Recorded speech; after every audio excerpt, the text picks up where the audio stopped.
food trucks are one of the cheapest entry points into the food business. Perfect for recent immigrants like Muhammad Irfan. I'm from Pakistan. How'd you start the truck? I work in somebody to training for 6-7 months. Then I learning everything. I buy one, and then I buy other one. I have 6 now. You have 6 trucks. That's the American dream. Yes. Mohammed, where's my buddy? There you go. Good luck with everything. Because I think people forget that immigrants are the ones that don't give them excuses. They're actually blessed with the opportunity to belong to a new place. They don't want to take anything from anybody. They only want to be part of it. I asked him what was his secret, and you know what he said? I worked hard. Since the founding of this country, immigration has been key to the development of American cuisine. And as immigration remains a hot-button issue today, the culinary world remains a top industry for immigrant workers, with nearly 29% working in some type of food manufacturing. MSNBC's new original 5-part series entitled What's Eating America explores the social and political issues, such as immigration, that impact voters through the lens of food. And joining us now, the host of the series, award-winning TV personality and chef Andrew Zimmern. Also with us, award-winning chef and humanitarian Jose Andres, who is featured in the premiere episode. Great to have you both on. So let's talk about the series overall. First, Andrew, just what is Eating America? What's the concept? The idea is that we explore the big social, political, and civic issues of the day through a different lens. I think as tumultuous and as important as these times are, at a point in our history where we're in the most important civic, social, and political cycle, at least of my lifetime, and as a student of history, maybe of any time, we need to engage everyone in the storytelling of the most important issues. And I think there are a lot of people who are starting to tune things out.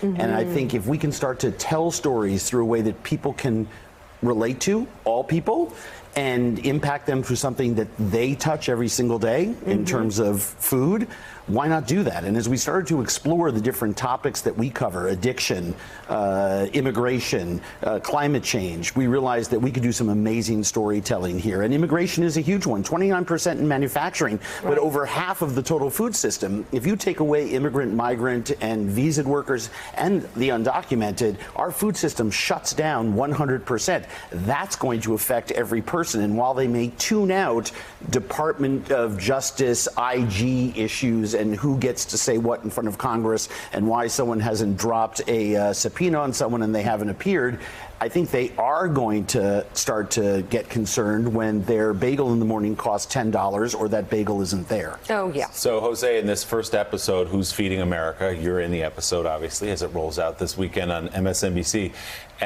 You're taking a look at migrant and immigrant workers and just how critical, and I think most people don't realize how critical they are to the operation of our food systems on a daily basis.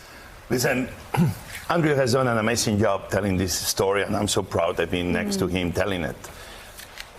Let's think for a second. Congress, our senators and our congressmen, what they eat every day in the restaurant inside Congress.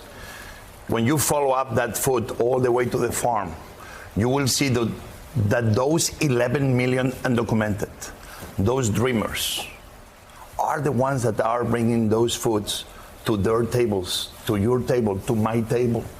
Why we keep them undocumented when we actually need them? When businesses like mine, we don't have enough employees to hire. Why once and for all we don't use American pragmatism, we pass immigration reform, and we start moving forward. Our president, he has a winery in Virginia. Everybody working on the fields were undocumented.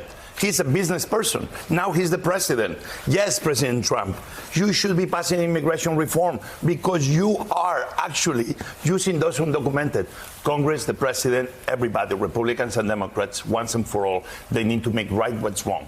We are running America with people we don't recognize. They should be stopping this kind of voiceless and kind of ghost of our system. They need to be part of the You're American talking dream. specifically, Jose, about dreamers, about giving them citizenship and giving them rights. Well, Or are you talking about all undocumented workers? We're talking about every single one. Everybody. Listen, golf courses. Who do you think takes care of the golf courses? Right. Who do you think picks up fish in the? Who do you think is picking up our strawberries, our carrots? Let's be logical. And as Jose, and let me underscore what Jose said, we don't have, when you talk to every single person who owns and operates one of these companies, whether they're a farmer in the Salinas Valley in California or they own a crab picking company in the Chesapeake Bay, all of them need more employees. There is no one else showing up for these jobs. And the system that we've had for a long time has been broken, but it's been on wobbly legs. Now you kick those legs out from under it, you put in a lottery system for H-2BA workers who are going to pick crabs in the Chesapeake Bay. They don't get enough people to pick the crabs. They're going to have a season where there's no more crab cakes for tourists, and a $2 billion a year industry fails in Maryland. We spoke to farmers in Northern California who had to till under strawberries for an entire season because they didn't get enough workers. They didn't get enough workers. We're desperate for workers in this country. This is that double-edged sword of this economy that's doing well, but not for everyone. It's an equity and access issue, too. Andrew, you have an episode that focuses on addiction in your home state of Sure. Minnesota and features presidential candidate Amy Klobuchar. Could you Yep. talk a little bit about that episode and what you explore? Sure. We've heard about the opioid crisis. It's been in the news for quite a while. But, you know, when you talk about another social ill that is affecting America in our pocketbooks, just look at the effect on healthcare. Alcoholism and drug addiction and other isms associated with it are a massive dollar, time, and labor drain on this country. We need to be doing more to support mental health parity laws. We need to be doing more to support addicts. They have a disease. If someone had a broken arm, you say, hey, can I get that door for you? People cross the street to avoid a homeless alcoholic or drug addict. So we profiled an addict in our show, me, I'm 28 years sober, took people around New York City and showed them sort of where things happened to me here and used that as a jumping off point. Senator Klobuchar, who's a friend of ours, was kind enough to share with us some of her story. Very famously, I think the country saw that during the Kavanaugh hearings when she went after now Justice Kavanaugh for making jokes about the sobriety issues in her family with her father. Senator Klobuchar is fighting tooth and nail. She's the only candidate that has a real program for putting more teeth behind the mental health parity laws. Addiction, like the plight of immigrants, migrants, and the undocumented, are people that we would rather not look at. We would rather not look.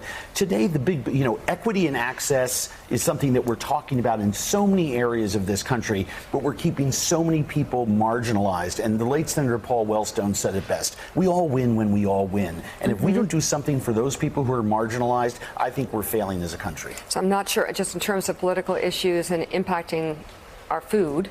I'm not sure you touch on this, but I'm curious your thoughts of the impact on climate change and our food supply. All right, tell me about it. We do. I mean, the long and the short of it, 30 years ago, 10% of the American oyster crop, oysters, by the way, grow all around North America, Mexico, around all coast, Canada, down all the way through back to Mexico again.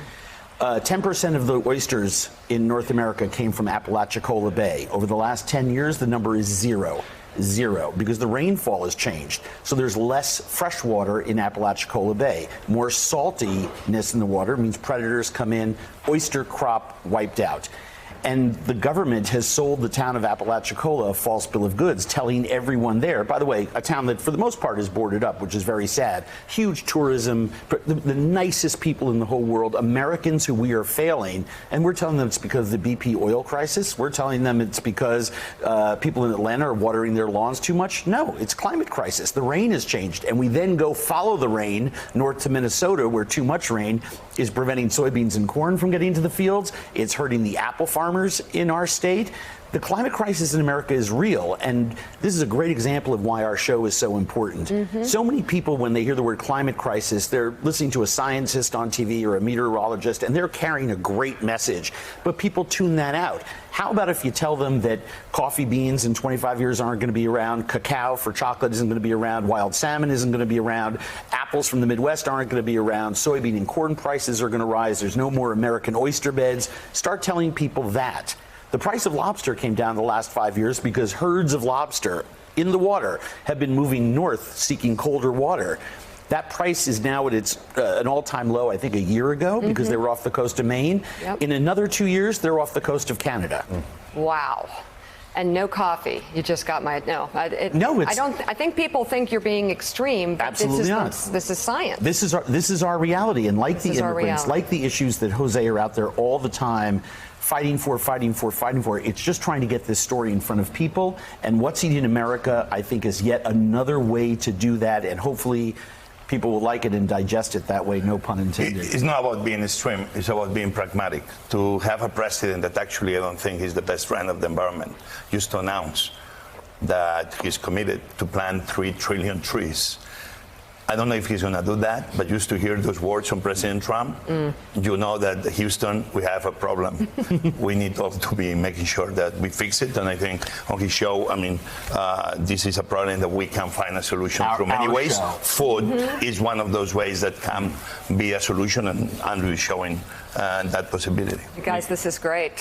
One other thing, you. we've said it many times when he's not here, so we want to say it when he is here. The work you've done in Puerto Rico Yes. and other places. In Puerto Rico, Jose serving Andres. You're very kind. almost Incredible. 4 million Hero. meals in the wake of Hurricane Maria. You are a saint for that But you know work. what I'm To very Americans. proud? Yes. Yeah. Well, I'm very proud of the teams. Bahamas last week. Yes. We reached 3 million meals. We were the first NGO. We arrived there 12 days before anybody else. Wow. 17 islands. My teams are in Australia right now helping with the fires, Colombia, Venezuela. So now we have a group of chefs like Andrew and many more, that when something happens, we show up. I know we're running out of time, but I should point out a naturalized American citizen who was born a Spanish citizen has made our country Right. greater because of the work that he's done, and we should be treating all immigrants that way. Andrew Zimmern, Jose Andres, thank you so much. MSNBC's new original series, What's Eating America, premieres this Sunday at 9 p.m. Eastern Time. We look forward Can't wait. to it. Thanks, you. guys.